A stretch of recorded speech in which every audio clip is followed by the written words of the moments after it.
everybody, Lady Cheryl here.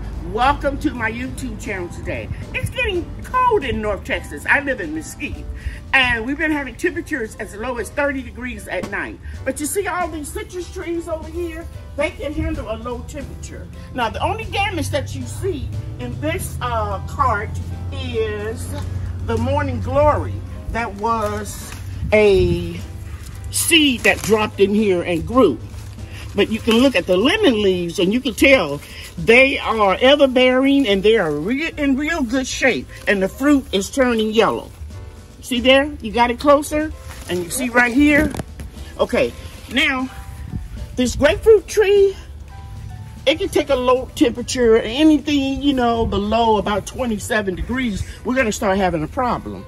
And our satsumas just didn't pan out the way that I thought they were going to this year because it was so hot in North Texas. So I have a windbreak. Thanks, Bria, she was videotaping. I've got a windbreak with this fence right here and this fence right here on this side. And what I'm gonna do is I'm gonna move all of these carts, all of them in the corner. I'm gonna move this apple tree out. It's a pink lady, this one right here, because it can handle a low temperature. And this bay leaf tree has a lot of new growth.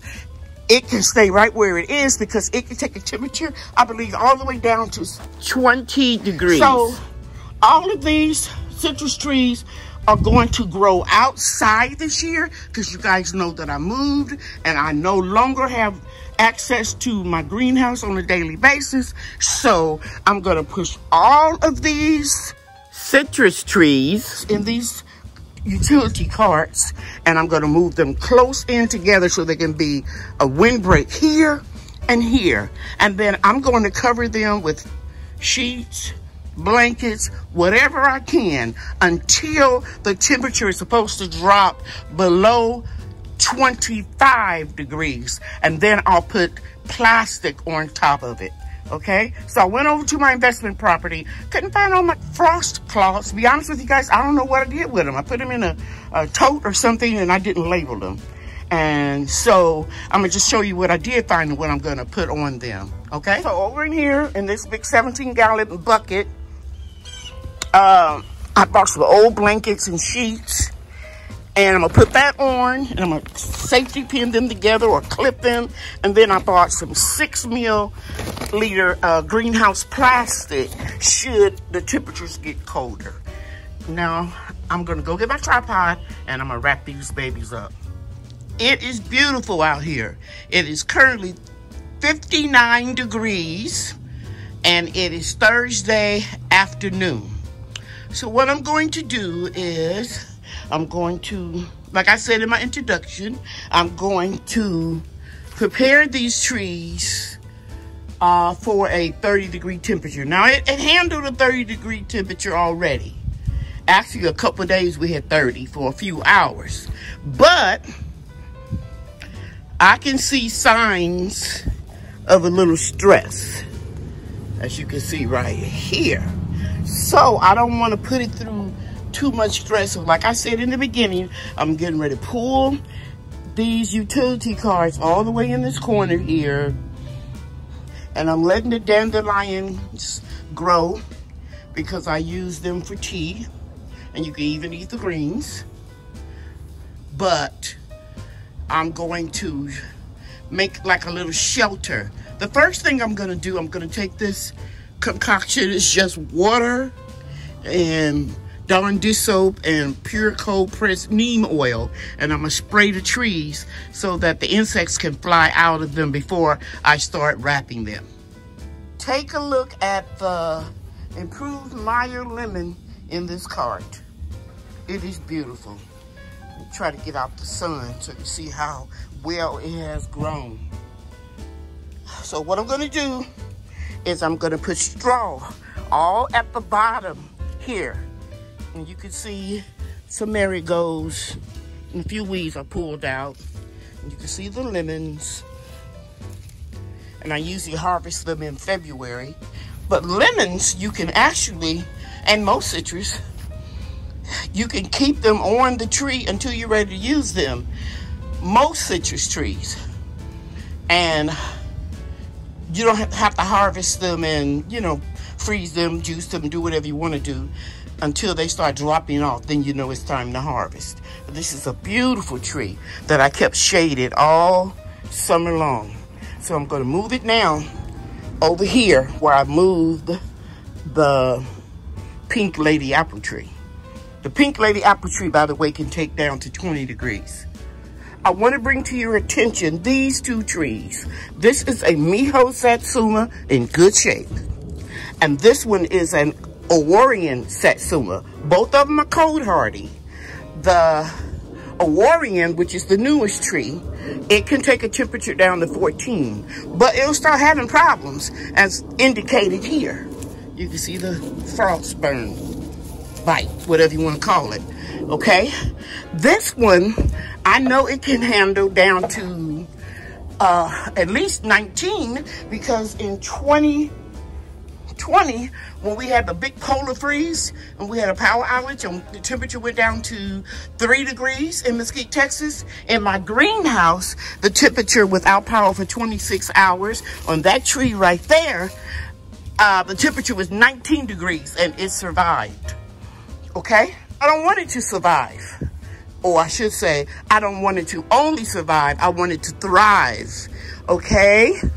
Another thing I want to tell you, I put the easy straw in all 4 of these containers, and I'm getting ready to do the grapefruit, which is a Pomero. It's a hybrid. I'll tell you more about that one later.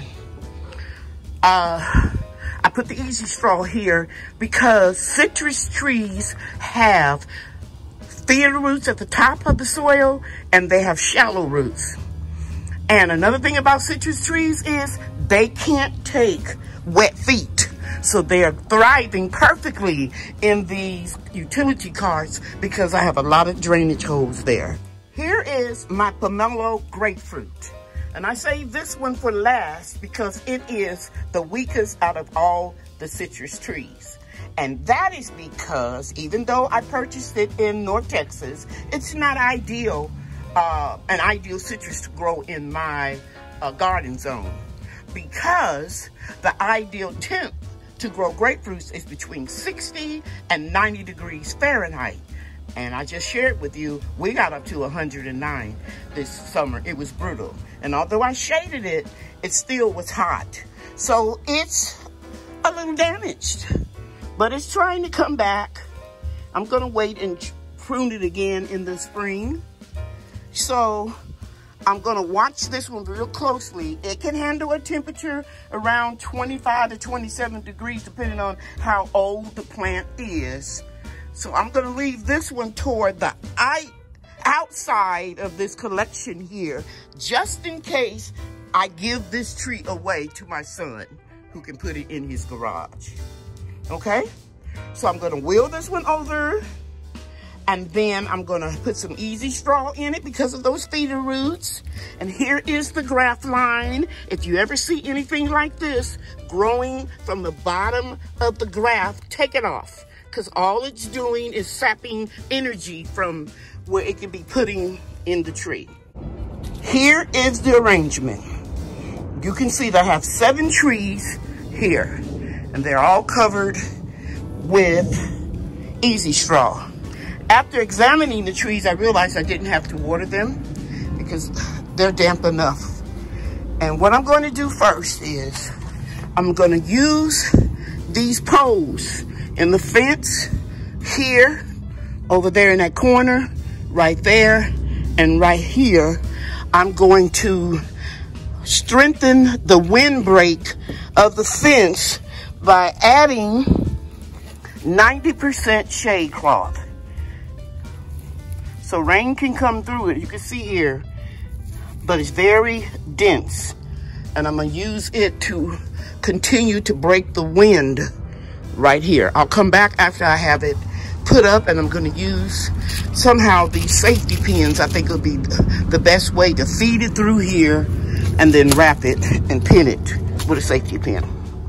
I'll be back.